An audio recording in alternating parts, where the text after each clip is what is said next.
अब अगला क्वेश्चन करते हैं, क्वेश्चन नंबर 7।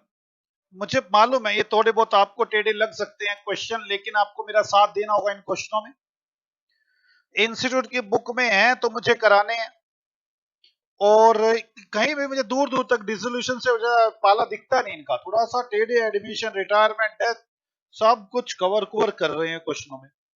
आ जाओ, इलिस्ट्रेशन नंबर 7। बस 4 ही क्वेश्चन ऐसे हैं जो इस टाइप के हैं, बाकी सब आसान है, हमने बाकी सब पहले किए हुए।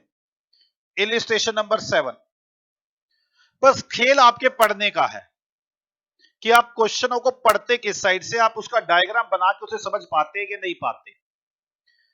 ABC were in partnership sharing profit 3-1। चलो जी, ए बी सी 3 पार्टनर है और इनकी रेशियो 3-1 है। ध्यान से पढ़ते चले जाओ बस।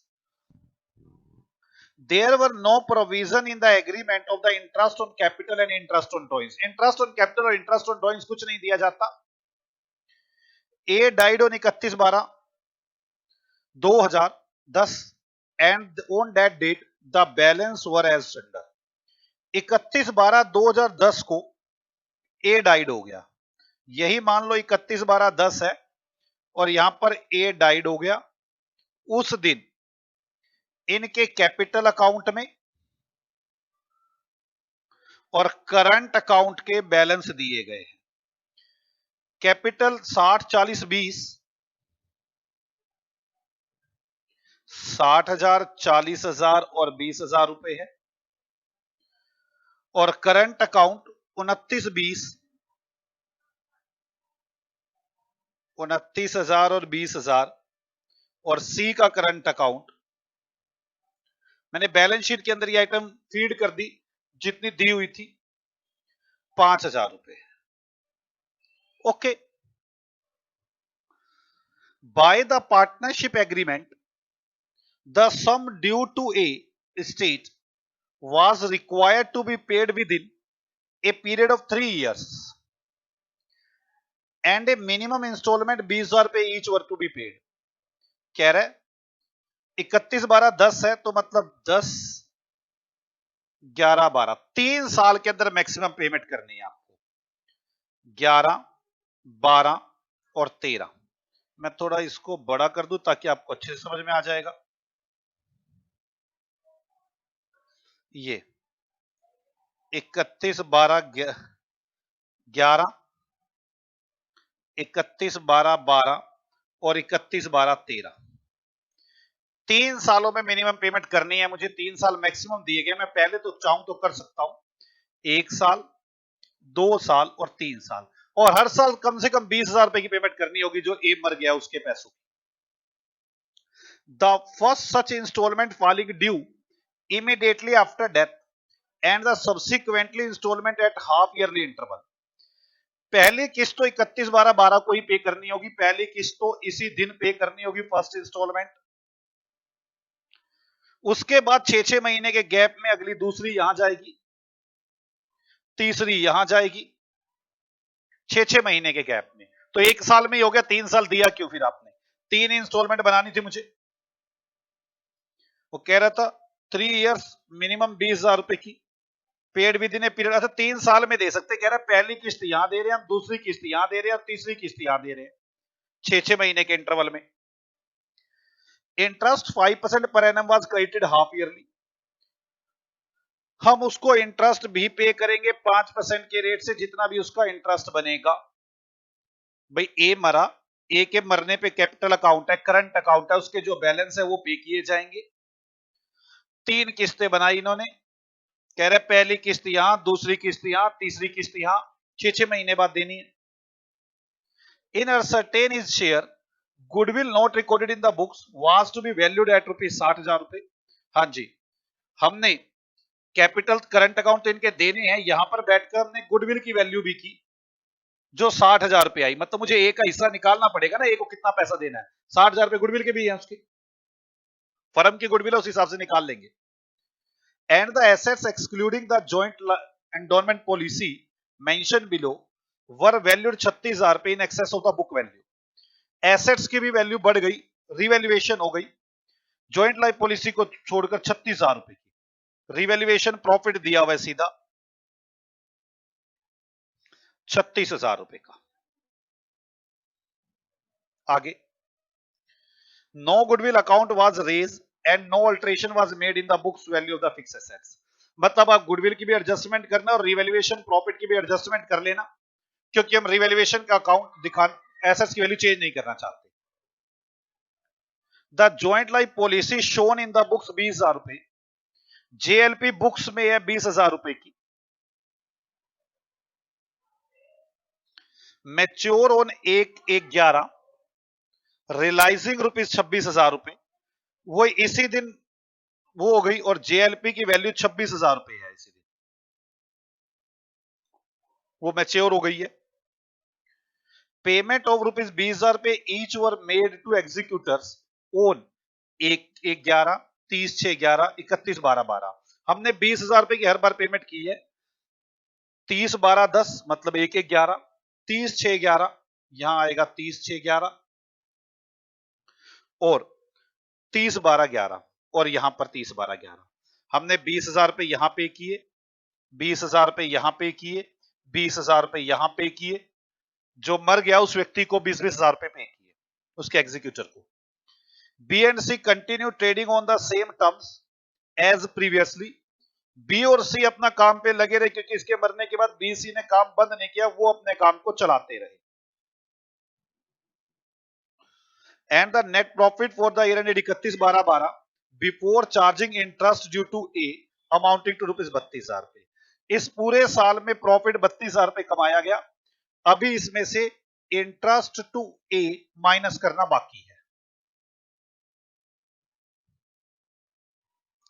During that period the partners drawings 15,000 रुपए और 8,000 रुपए। इस पीरियड की ड्रॉइंग्स ए और बी की 15,000 रुपए और 8,000 रुपए है।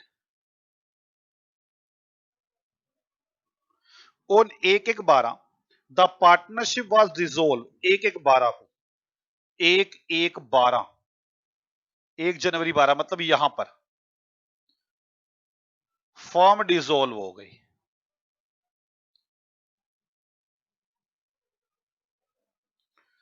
And an offer to purchase the business as going concern 1,40,000 was accepted on the date.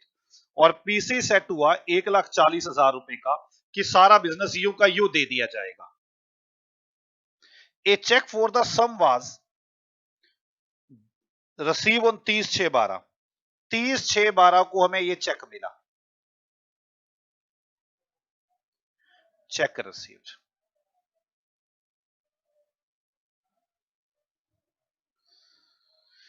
The balance due to a state including interest was paid on 30/6/12।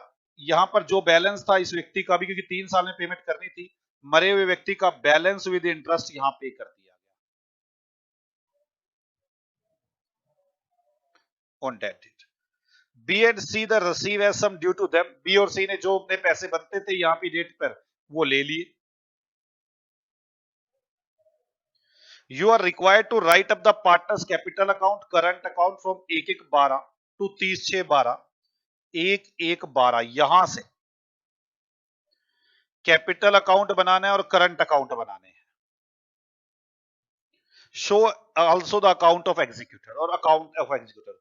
वैसे सही बताऊं तो बस इतना सा पूछा कि यहां से यहां तक के कैपिटल अकाउंट और करंट अकाउंट बनाकर दिखाओ, लेकिन मुझे यहां तक पहुंचने के लिए बड़ी दिक्कतें हैं। मुझे पहले ए को डाइड करना होगा, यहां पर डाइड करने के बाद यहीं पर ही कैपिटल अकाउंट और करंट अकाउंट बनाने होंगे। फिर यहां पर जब पेमेंट की जाएगी यहां पर एक करंट अकाउंट जो भी बनेगा, फिर ये प्रॉफिट कमाकर यहां पर एक करंट अकाउंट बनेगा, उसके बाद फिर यहां पे डिसॉल्व होकर यहां पर एक करंट अकाउंट बनेगा। मैं आपको सारी कहानी समझाता हूं। मैं पहले स्टार्टिंग में ही करता हूं, यहीं पर, यहां पर बैठ के पहले पूरा हिसाब करो किसके कितने पैसे लेने, कितने पैसे देने हैं। 1-1-11 को, 1-1-11 को, 1-1-11 को, मैं 1-1-11 को पहले काम कर रहा हूं। Capital account,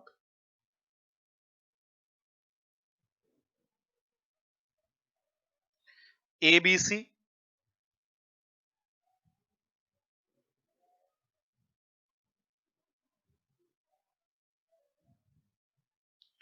current account ABC।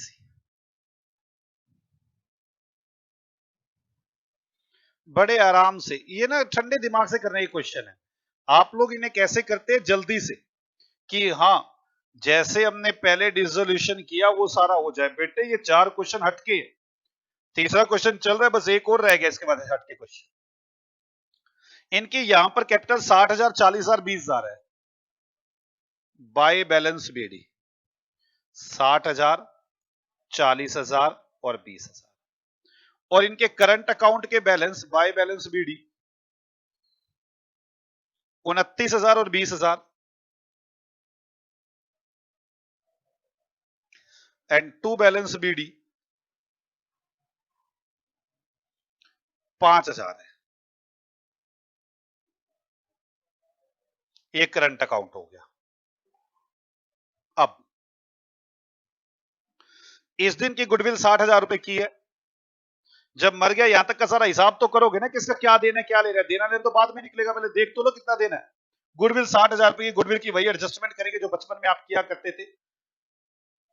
B और ए और बी पैसे लाके देंगे सी को, वही तो है ये रिटायरमेंट। अब यहां पर रिवैल्यूएशन भी है, और रिवैल्यूएशन में वो कह रहा है वो वैल्यू चेंज नहीं करनी। तो पहले गुडविल का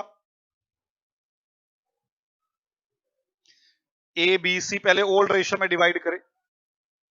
ओल्ड रेशियो में 60,000 रुपए को 3:1 में 3 2 5 30,000, 20,000 और 10,000।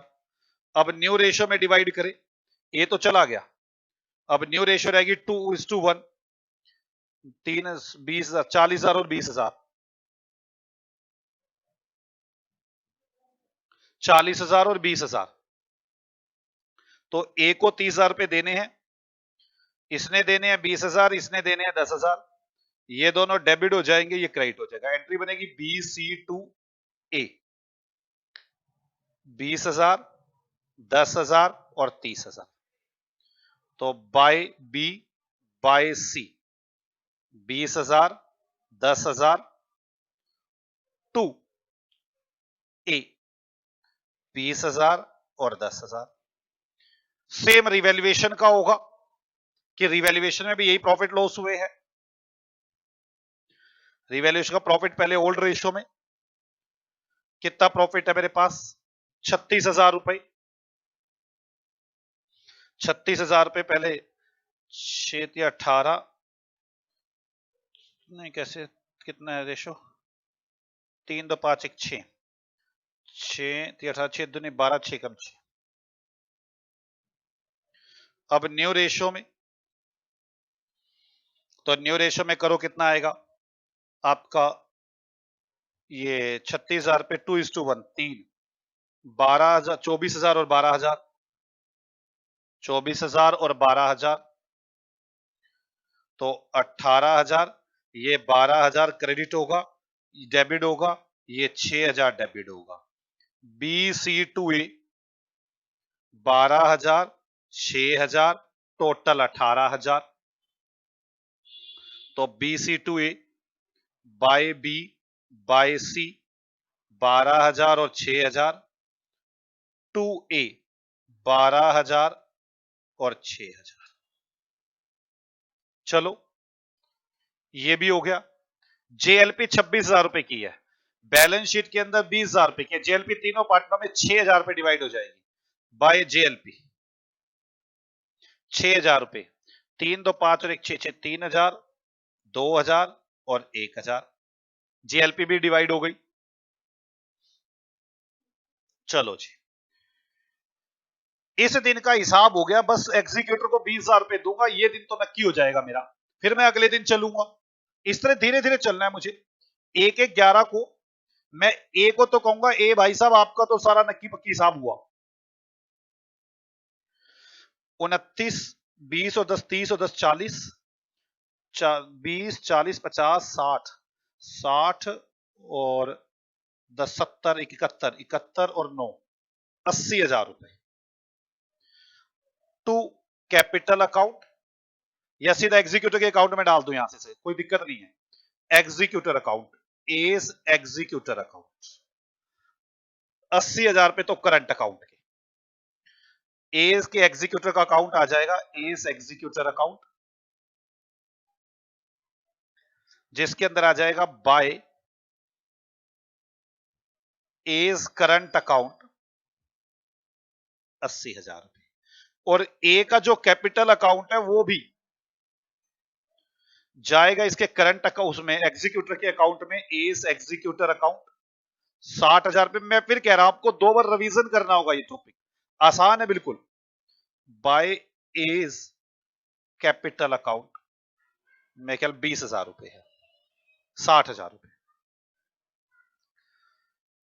और बी का तो टू बैलेंस सीडी रह गया, बी ने तो कुछ किया ही नहीं, कह रहे जी चलो 40,000 और 20,000 इधर से टू बैलेंस सीडी, ये तो टैली हो गया, ये 32,000 रुपए, यहां तो 32,000 रुपए है, इस साइड आ जाएगा बाय बैलेंस सीडी, 22 चला गया 10,000 रुपए, और ये 14 6 20,000 रुपए, 10,000 फिर 20,000, ये करंट अकाउंट। ये जो मैं कर रहा हूं ये सब कर रहा हूं पहले ही दिन, अभी इसी दिन हमने इसको 20,000 रुपए दे दिया एग्जीक्यूटिव को, as executive account debit to bank, ये 20,000 रुपए लिए और एग्जीक्यूटर का बैलेंस बच गया।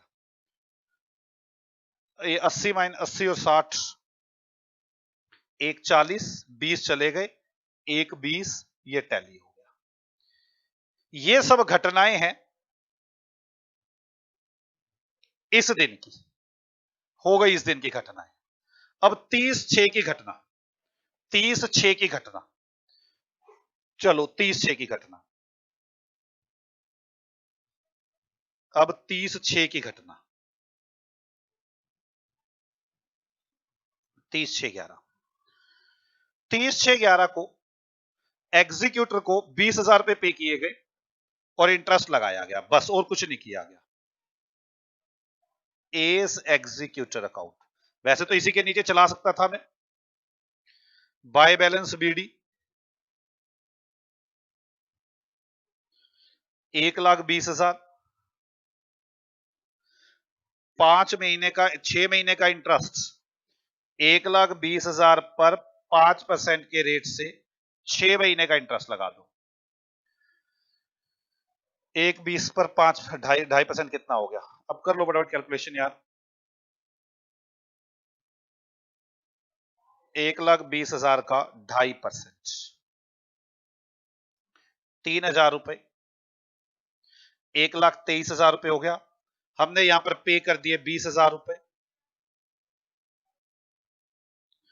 बैलेंस रह गया 1,03,000 रुपए।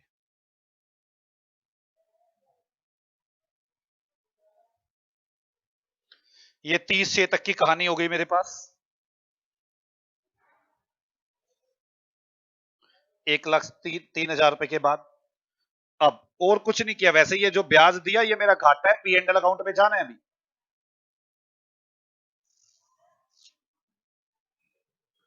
31/12 आ गई, 31/12 आ गई, चलो 31/12 भी चलते हैं। 31/12/12 मेरे पास एक तो कैपिटल अकाउंट चल रहे हैं बीसी का,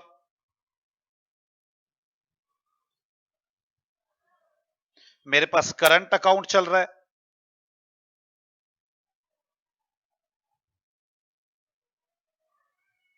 बीसी का,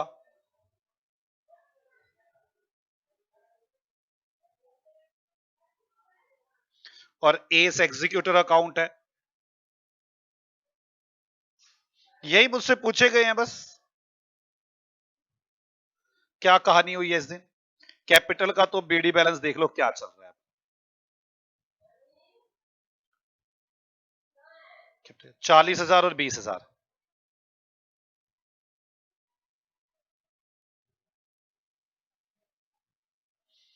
करंट अकाउंट का बीडी बैलेंस 10,000 और 20,000।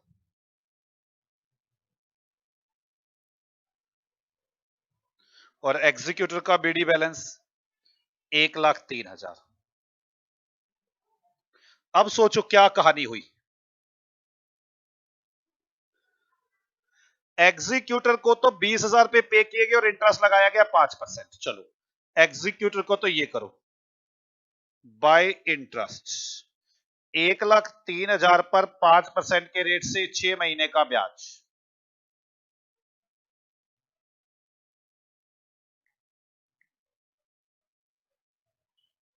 पच्चीस, वैसे ब्याज पे ब्याज लग गया 6 महीने बाद 2575 रुपए। इसको 20,000 पे किए गए और इसका बैलेंस खड़ा हो गया 1,05,575। 20,000 पे चले गए 80,000 85,575 आएगा। एक 5 में से 20 चले गए ना, एक में से 20 चले गए 80, 85,575 बनेगा मेरे ख्याल। इसका तो ये हुआ एग्जीक्यूटर का। तो इधर से पार्टनर्स ने ए और बी ने क्या किया, इन्होंने एक तो ड्रॉइंग्स की 15,000 और 8,000 की करंट अकाउंट में, 2 ड्रॉइंग्स 15,000 और 8,000 की। और 32,000 रुपए का प्रॉफिट कमाया, लेकिन इसमें से भी इंटरेस्ट देना बाकी था। तो पहले तो इंटरेस्ट दे, फिर देखे कितना प्रॉफिट बचता है। बाय प्रॉफिट 32,000 का प्रॉफिट था, उसमें से 2575 रुपए तो एक ब्याज गई है और ऊपर भी एक बार ब्याज गई थी इसी साल में 3,000 रुपए। बाकी प्रॉफिट बच गया 32,000 माइनस 2575 माइनस 3,000, 26,425 का प्रॉफिट बच गया। 26,425 रुपए के प्रॉफिट बच गए। कहा गया प्रॉफिट? करंट अकाउंट में 26,425 के प्रॉफिट बच गए। ये बी और सी में बांट दिए जाएंगे। इनकी रेशो में, रेशो क्या थी? 2:1 डिवाइड बाय 3। 2:1 में बटेंगे ना बी और सी में, तो 8808। तो बड़ा जी सा प्रॉफिट आ रहा है। Profit profit profit profit distribute किया जाएगा इनके करंट अकाउंट में। करंट अकाउंट, करंट अकाउंट, ये तो कैपिटल अकाउंट है, ये रहा करंट अकाउंट। प्रॉफिट ठीक है 8808 रुपए और 17,167 रुपए। ये लो जी 8808 रुपए और 17,167 रुपए है मेरे ख्याल, 17,617 रुपए। डिवाइड हो गए प्रॉफिट्स। और क्या हुआ? बस ये कहानी ही तो है, और है ही क्या। प्रॉफिट्स बट गए, करंट अकाउंट बन गए, लॉजिक खत्म हो गया। मेरे पास 12 भी साल, ये वाला साल भी खत्म हुआ। मेरे पास डीडी बैलेंस कैपिटल का है, टू बैलेंस सीडी 40,000 और 20,000। करंट अकाउंट है सीडी बैलेंस 25 माइनस 25,000 माइनस 17,617, 7,388 रुपए। और इधर 28,000 माइनस 8808, 19,192 रुपए। और एग्जीक्यूटर के ये पैसे खड़े हैं। अगर मैं इस दिन बैलेंस शीट बनाऊं ना, तो ये खड़ी है बैलेंस शीट मेरे पास साल के एंड की। Capital B C, current account तो खैर है नहीं, एस एग्जीक्यूटर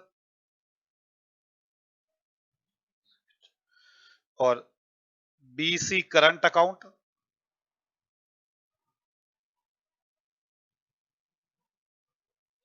ए एग्जीक्यूटर के तो 85,575 रुपए है और कैपिटल है बीसी की 40,000 20,000। करंट अकाउंट है 7388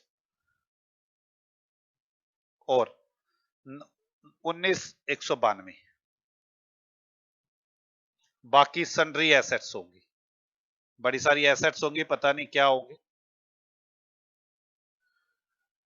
40,000 प्लस 20,000 प्लस 85,575, ये हो गया 1,45,575 माइनस 7388 माइनस 19,192, 1,18,995 रुपए की सन्ड्री एसेट्स बचती हैं। अगर मैं सन्ड्री एसेट्स की बात करूं तो 1,18,000 1,19,000 की बन रही है। कहां गलती थी? 40 20 85 7388 19,192 1,19 बैलेंसिंग फिगर आता है। मैंने कोई गलती हो रही है, 8 2 10 से कोई गलती हो रही है। 1,19,000 रुपए की सन्ड्री एसेट्स बचती है। ये सीधी सीधी कहानी है। 19 की कैसे बच सकती है? 60,000 प्लस 85,575 85,575, ठीक है। 7388 नहीं, 7383 है ये, सॉरी 7383 आ रहा है।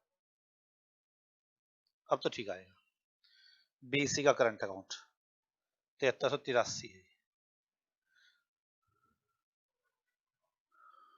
लो जी, ये बैलेंस शीट है। ये अब मैं पहुंच चुका हूं यहां तक। आप मेरी कहानी को समझे, मैं यहां तक पहुंच चुका हूं।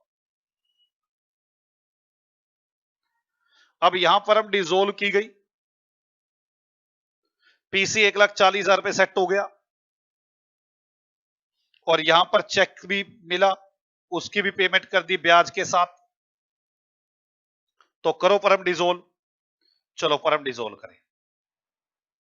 इनसे मुझे फर्म डिसोल्विंग के तो अकाउंट नहीं पूछे ना, एक सेकंड देखते हैं।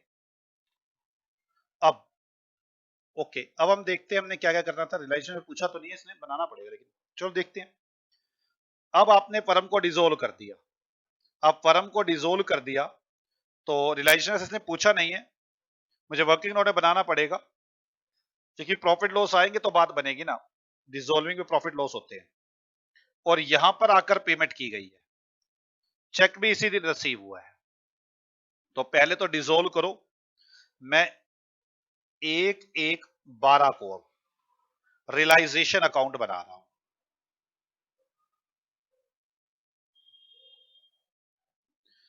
रियलाइजेशन में 2 एसेट्स, सन्ड्री एसेट्स 1,19,000 रुपए, 1,19,000 रुपए की एसेट्स है। और कैपिटल अकाउंट है, करंट अकाउंट है। मैं कैपिटल अकाउंट बना दूं, उसी में करंट अकाउंट आ जाएंगे। अब तो कैपिटल अकाउंट, कैपिटल अकाउंट है बीसी का 40/20, करंट अकाउंट 7383 और 19,192 और as executor account by balance BD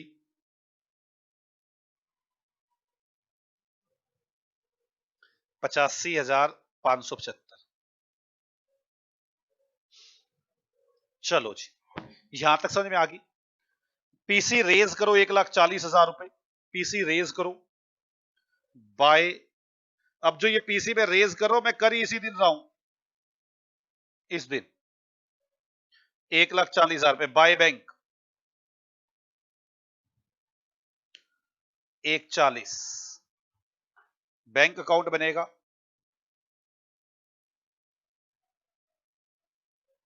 to realisation 1,40,000 रुपए। अब एक एग्जीक्यूटर को पेमेंट की जाएगी, लेकिन ये 6 महीने का ब्याज और लेगा बाय इंटरेस्ट, क्योंकि ये फालतू पैसे मांगे, कहेगा भाई साहब 6 महीने बाद दे दो, ब्याज के साथ दो। टू बैंक इसको पेमेंट जो की जाएगी बाय एस एग्जीक्यूटिव, इसको 85,000 रुपए के ऊपर ब्याज और जोड़ के पेमेंट की जाएगी। 85,000 तो एक की जाएगी, प्लस 85,000 रुपए का 5% के रेट से 6 महीने का ब्याज और दिया जाएगा, क्योंकि आप उसको पेमेंट लेट कर रहे हो। 85,000 का 5% के रेट से और 6 महीने का ब्याज 2125 रुपए ये हो गए, मतलब प्लस 85,000, 87,125 रुपए की पेमेंट की जाएगी। जो इंटरेस्ट है वो मेरा लॉस है, जो रियलाइजेशन अकाउंट में आएगा 2125 रुपए। रियलाइजेशन में 2 एज एग्जीक्यूटर इंटरेस्ट दिया है 2125 रुपए। बाकी रियलाइजेशन का प्रॉफिट आ जाएगा